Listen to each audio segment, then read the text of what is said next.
விண்வெளியில் சூரிய மின் நிலையம் அமைத்து அங்கிருந்து எவ்வித கம்பிகளும் இன்றி வயர்லெஸ் முறையில் பூமிக்கு மின்சாரத்தை கடத்தும் அதிநவீன தொழில்நுட்பத்தின் முதற்கட்ட சோதனையை சீன விஞ்ஞானிகள் முழுமையாக வெற்றிகரமாக முடித்து உலகை வியப்பில் ஆழ்த்தியிருக்கின்றனர்.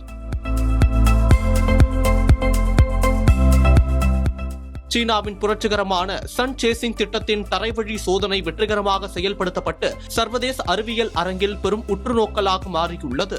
இந்த அதிநவீன சோதனையில் 75 மீட்டர் உயரமுள்ள கோபுரத்தில் இருந்து கண்ணாடி மூலம் சூரிய ஒளி ஈர்க்கப்பட்டது. விண்வெளியில் சோலார் பேனல்கள் மூலம் உறிஞ்சப்படும் சூரிய ஆற்றலை உயர் அதிர்வெண் கொண்ட மைக்ரோவேவ் அலைகளாக மாற்றுவதில் சீன விஞ்ஞானிகள் முதலில் வெற்றி பெற்றுள்ளனர். இவ்வாறு மாற்றப்பட்ட மைக்ரோவேவ் ஆற்றலை காற்றில் எவ்வித மின்சார கம்பிகளும் இன்றி 100 மீட்டர் தூரத்திற்கு ஒளியின் வேகத்தில் வயர்லெஸ் தொழில்நுட்பத்தில் பாய்ச்சி சாதனை படைத்துள்ளனர். பின்னர் தரைத்தளத்தில் உள்ள ரிசீவர் ஆண்டனாக்கள் மூலம் அந்த அலைகள் மீண்டும் தூய்மையான மின்சாரமாக வெற்றிகரமாக மாற்றப்பட்டுள்ளன.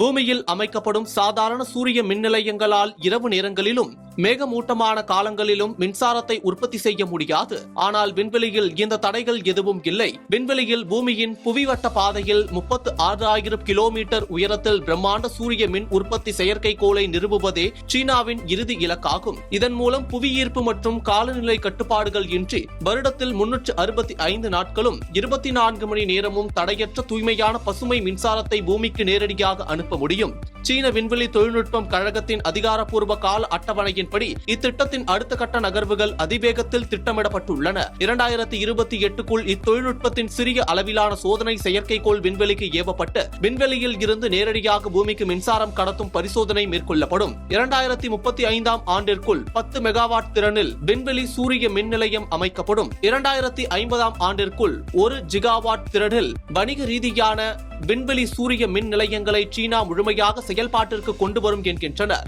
அமெரிக்கா, ஜப்பான் மற்றும் ஐரோப்பிய விண்வெளி முகமைகள் இதே போன்ற ஆய்வுகளில் பல ஆண்டுகளாக ஈடுபட்டு வருகின்றனர். இருப்பினும் சீனா தரைத்தள சோதனையை முதலில் வெற்றிகரமாக முடித்து விண்வெளி மின்சார புரட்சியில் உலக நாடுகளை விட பல படிகள் முன்னிலைக்கு சென்றுள்ளது.